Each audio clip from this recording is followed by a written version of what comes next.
Kumusta mga ka-review? Welcome to my channel, Unboxing Simulator. Sa video na to, ipapakita ko sa inyo kung paano ko i-upgrade itong Q1 Glock 17.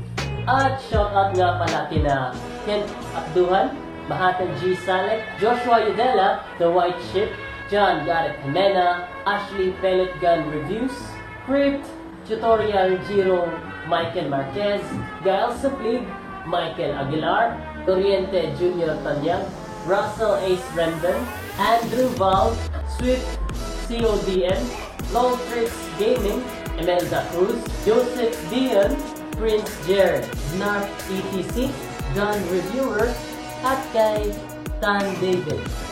Salamat sa panonood mga ka-reviews, at kung hindi ka pa nakapag-subscribe, mag-subscribe ka na at i-click mo yung notification bell para mabisuhan ka sa susunod ko pang mga videos. So, simulan na natin. Ayan. Para ma-access natin ang loob niya dito mga ka-review, para matanggal natin ang kanyang slide, ay tatanggalin natin itong kanyang built-in na screw. Pero hindi talaga screw yan mga ka-review. Isang metal rod. At para matanggal yan, mangangailangan tayo ng isang stick or isang metal stick. So, kukuha ako ng tools ko. Ayan. Tapos, paluin lang natin. Or pwede na ring martilyo. Yan, nabutas tuloy. So, yan siya. Make sure mga ka-review na yung pinapalo natin is yung side ng metal rod na walang ganito. Yung walang stripes. Yan, kita nyo yung stripes? Yan. Kasi kung dito natin paluin, dyan, ay mahihirapan tayong tanggalin itong metal rod. So, pakita ko sa inyo ang kabilang side. Ayan. Wala siyang stripes. Dito meron. So dito natin dapat paluin. Huwag dito. Ayan. Para hindi tayo mahirapan tanggalin itong metal rod. So lagay natin yan dyan. Ayan. Tapos pwede na nating ma-access ang kanyang slide. Ayan. Napaka-easy lang mga ka-review. Tapos ibaba natin itong kanyang lock para hindi masira. Ayan. Pagkatapos nating ma-access yan mga ka-review, wala tayong gagawin dito sa part na to. So set aside lang yan dyan. At ang kanyang air pump, piston at cylinder lang tayo magpo-focus mga ka-review. Dyan lang tayo magpo-focus. So, para matanggal ang kanyang air pump piston, para matanggal din natin itong kanyang spring at ang kanyang spring holder, i-hook lang natin ito. Ayan. Palabas. Ayan. So, tanggal siya. At matatanggal na natin ang kanyang air pump piston. Ayan. So, itong kanyang air pump piston mga ka-review, nilagyan ko na ito ng paunang petroleum jelly. Kaya, hindi ko na siya lalagyan ngayon. So, wala sa akin ang petroleum jelly ngayon, kaya maglalagay na lang ako dito ng picture. Ayan. Yan ang petroleum jelly mga ka-review. Okay. So, ang gagawin ko sa kanyang air pump piston mga ka-review, ay lalagyan ko siya ng mga plastic dito sa loob. So, ayan. Diyan na muna yan. At ito ring kanyang air pump holder ay i-upgrade ko rin ito. So, ito yung plastic na sinasabi ko mga ka-review. Ayan. Para mailagay ko dito, magka-cut out ako ng squares.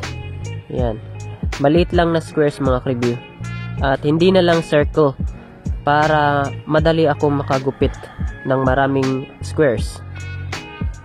So, papakita ko sa inyo. Sa paggupit naman mga ka-review, ayan, tansyahin natin na yung square na ginupit natin ay magkakasya dito sa circle. Ayan. So, ayan na siya. Ayan. At gugupitin ko na lang ito ng pa-square mga ka-review. So, ayan.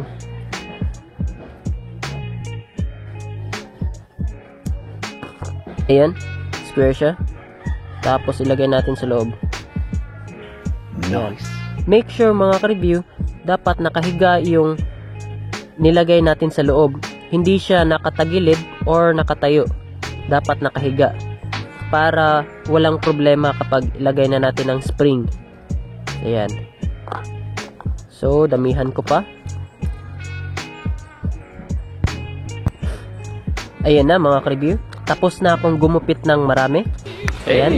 Pero hindi ko yan binilang mga ka-review. Kasi, mangangailangan lang ako ng sapat na ilalagay ko sa loob. Kaya, hindi talaga ako sure kung ilan ang kailangan kong gupitin. So, ayan. So, ilagay ko na to dito sa loob. Ayan. Dapat nakahiga lang. At gradually lang ang paglagay sa loob mga ka-review. Pa isa-isa or padalawa. Ayan.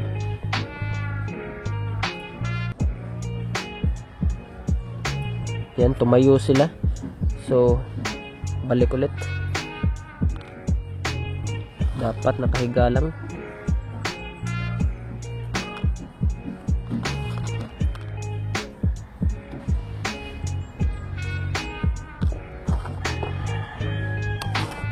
Kapag may tumayo sa loob mga ka-review, dapat i-adjust lang natin.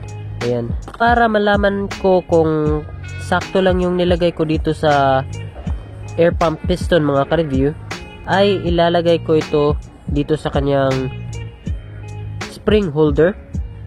Ayan, ilagay ko muna tong piston. Ilagay ko muna tong spring holder. Pagkatapos ay ilagay ko na itong piston. Ayan. So, papakiramdaman ko lang kung nag-abot ba talaga ang piston hook sa isa't isa. Ayan. Nag-abot pa sila mga ka-review. Nice. At feeling ko pwede ko pang lagyan ng marami. So, lagyan ko pa.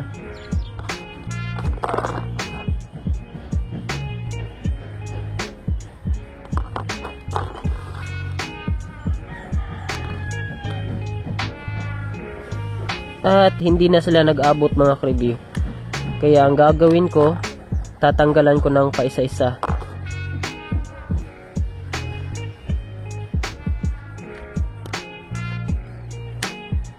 Ayan, nag-abot na sila. Hey, that's pretty good. Kaya balik ulit. Tignan ko pa kung kaya ko pang lagyan ng isa pa. Ayan, isa.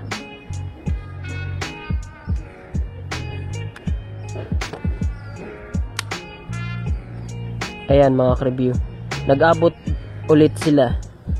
Ayan. So, balikan ko na naman. Maglalagay na naman ako ng isa. Tingnan ko kung kaya pa ba.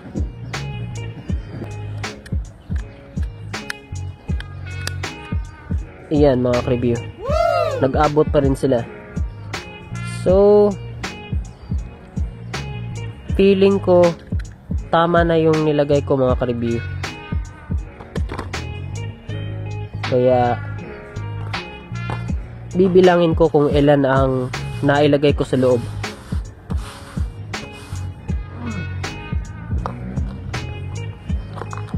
Isa, dalawa, tatlo, apat, lima, anim, pito, walo, siyam, sampu, 11, 12, 13, 14, 15,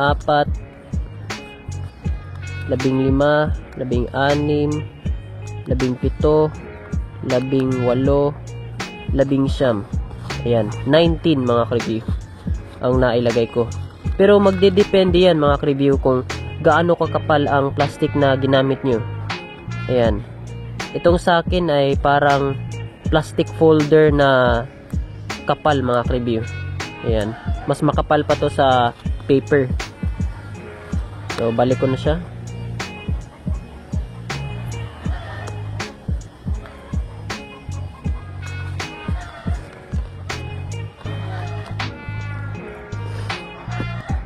At para mas malaman ko kung tama lang yung nilagay ko mga ka-review dito sa air pump piston, ay i-assemble ko ito pabalik.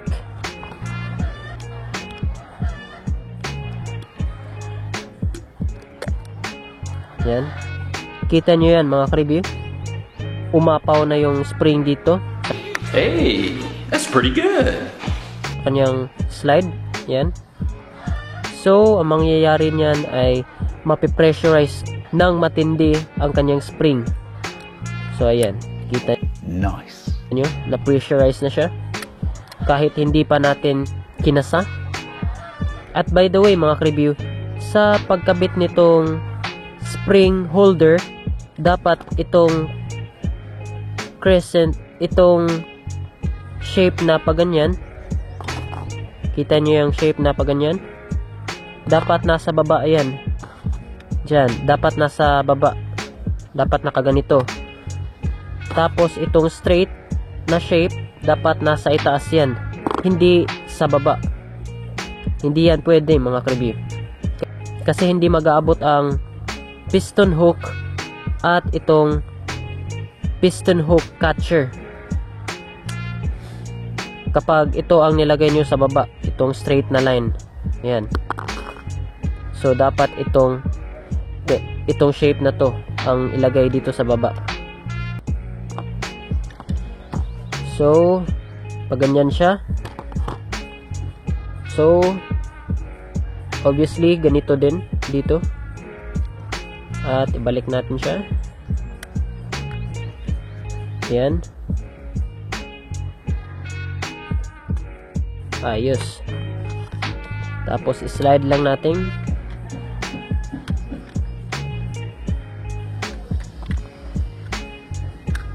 Yan. Tapos, para hindi masira ang kanyang lock, mga ka-review, ibaba natin siya. Yan, para hindi matamaan. Ayos. Tapos, lagyan natin ng metal rod. Yan. Tapos, tandaan lang natin kung saan yung may stripes, mga ka-review. Ayan. So, ikasa natin. Ayan, mga ka-review. Nag-lock siya kasi walang pellet. At naikasa ko siya, mga ka-review. So, meaning, tama lang ang bilang ng nilagay ko sa loob ng air pump piston. Ayan. So, malakas na siya. So, ang susunod ko namang i-upgrade ay ang kanyang spring holder. So, ang gagawin ko nito, mga ka-review, ay lalagyan ko ito ng scotch tape dito. Diyan. Para mas lalong ma-pressurize ang kanyang spring. So, kalahati nitong spring holder ay lalagyan ko ng scotch tape. Nice. At ito ang gagamitin ko, masking tape. At pwede na rin namang electrical tape ang gamitin natin, mga ka-review. Pero na-misplace ko yung electrical tape. Kaya ito na lang masking tape ang gagamitin ko. So, kukuha ako ng mahaba. Yan. Mga hindi aabot isang ruler, mga ka-review. Yan. Siguro ganito lang kahaba. Kagaya ng kanyang slide. Ayan.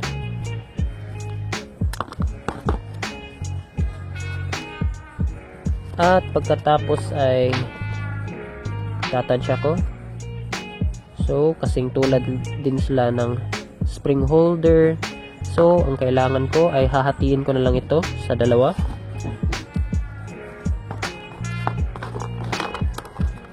Ayan. Ayan. Tapos ko nang hatiin sa dalawa mga ka-review. So, lalagyan na natin to. Ayan. Make sure na tama ang pagkalagay natin.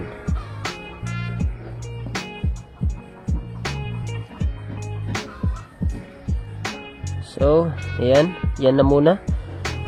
Tapos mga ka-review, kunin natin ang kanyang air pump piston.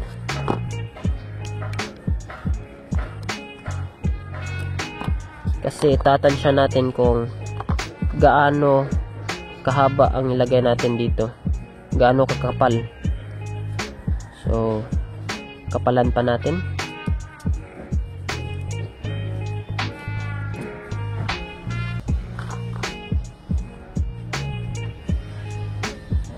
Ayan. Meron pang space. So, tignan ko kung magho-hold ba ito ng kanyang spring. Ayan. So, tama lang siya. Ayan. At make sure mga ka-review na hindi umapaw itong nilagay natin dito. Ayan. Hindi siya umapaw. Tama lang siya.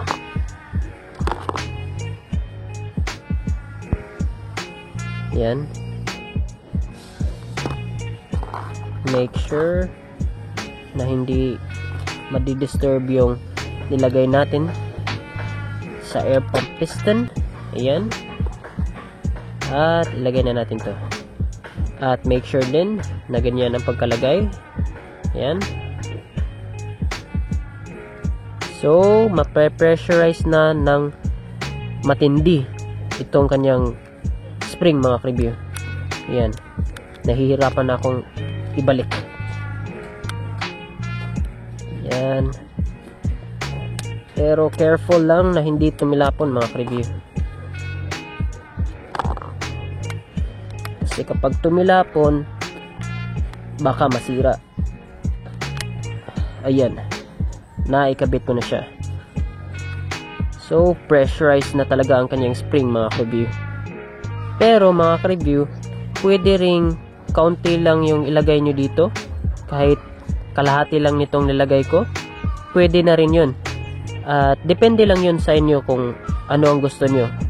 Itong sa akin ay ganito lang talaga kahaba. Kasi gusto kong isagad ang power na maidadagdag ko sa Q1 mga ka-review.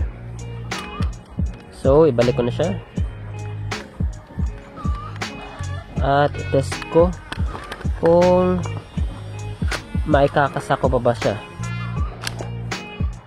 Ayan, nag-lock siya dahil walang pellet sa loob mga ka-review. Tapos itira natin siya. Ayan, napakalakas na niya mga ka-review. So, yan na siya. So, tapos ko nang i-upgrade itong Q1 Glock 17 mga ka-review. Ayan. Kaya ngayon ay iti-test fire na natin siya. So, nagkaroon pala ng kaunting problema mga ka-review. Hindi siya nag-feed ng pellet. Ayan. Kaya ang ginawa ko ay binawasan ko ng 4 na plastic yung nilagay ko sa air pump piston para pwede na siyang mag-feed ng pellet dito sa kanyang ayan, para pwede na siyang pwede na siyang mag-feed ng pellet. Kasi ang nangyari kanina mga ka-review ay nasobrahan yung nilagay ko na plastic. Kahit pa nag-abot pa ang mga hooks nila dito. Kaya ang ginawa ko ay kinuhanan ko na lang ng 4 na plastic para pwede pa siyang mag-feed ng pellet. Ayan, na-feed na yung isang pellet. So, tira ko. Ayan, napakalakas niya mga ka-review. So, iti-test fire ko na siya ulit mga ka-review. At dahil nakalipat na kami dito sa aming bahay mga ka-review, dito na tayo sa rooftop namin mag-test fire. At nandoon ang mga target. Ayun, yan sila. Yan. So, maganda dito mga ka-review. Ayan. At kinabiran ko lang ng trapal mga ka-review dyan para hindi ako makita ng maraming kapitbahay.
At ngayon naman mga ka-review, titirahin natin itong 2 karton sa malapitan.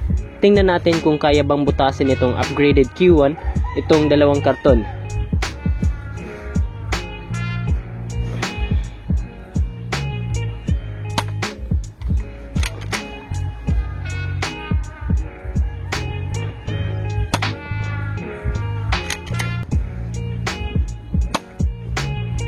Ayan. At ito namang thick carton mga ka-review, itong makapal.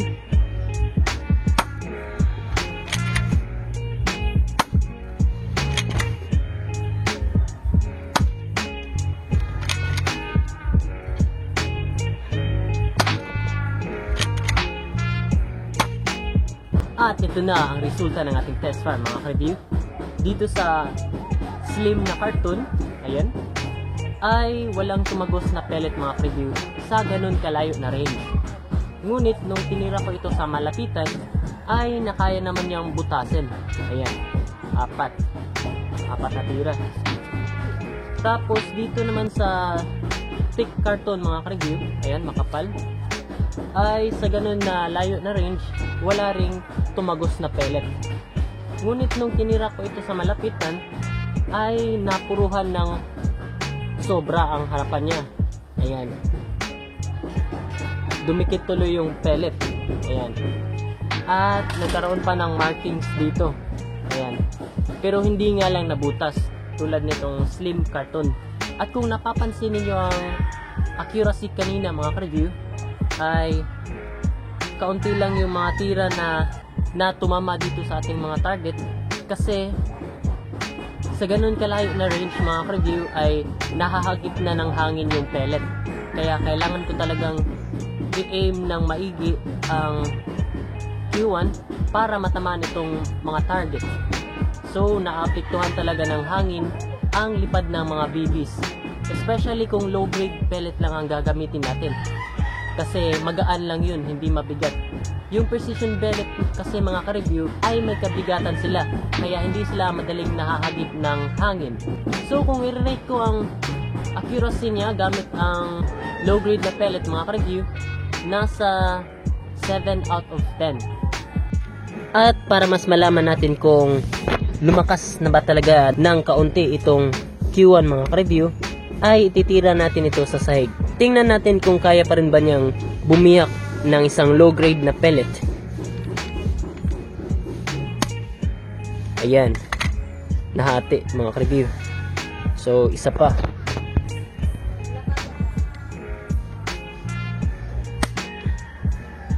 Nahati din mga ka-review. Ayan. So try pa natin ng isa. Ayan mga ka-review, durog na yung pellet. So masasabi ko talaga na lumakas-lakas na tong Q1 mga ka-review. Kasi malakas na to kahit hindi pa siya upgraded. Ngayon na upgraded na siya, so nag-a-assume ako na malakas na talaga siya ng sobra. So overall na comment ko dito sa upgraded Q1 mga ka-review, Nice. ay mas lumakas-lakas na siya. Ngunit tumaas yung chance na mag-wobble siya kapag nag-impact na yung air pump piston sa Nice. air pump cylinder. Ayan. Tumaas yung chance na mag-wobble siya mga ka-review. Kaya dapat talagang higpitan ang kapit Nice. kapag ititira natin siya. Ayan. Pero tumaas yung chance na effective pa rin yung tira niya sa malayo mga ka-review. Sa ganun kalayo, mga 10 meters. So that's it mga ka-review. Kung nagustuhan niyo itong video, please like and comment. And don't forget to subscribe and click on the notification bell para maabisuhan ka sa susunod ko pang mga videos dito sa Unboxing Simulator.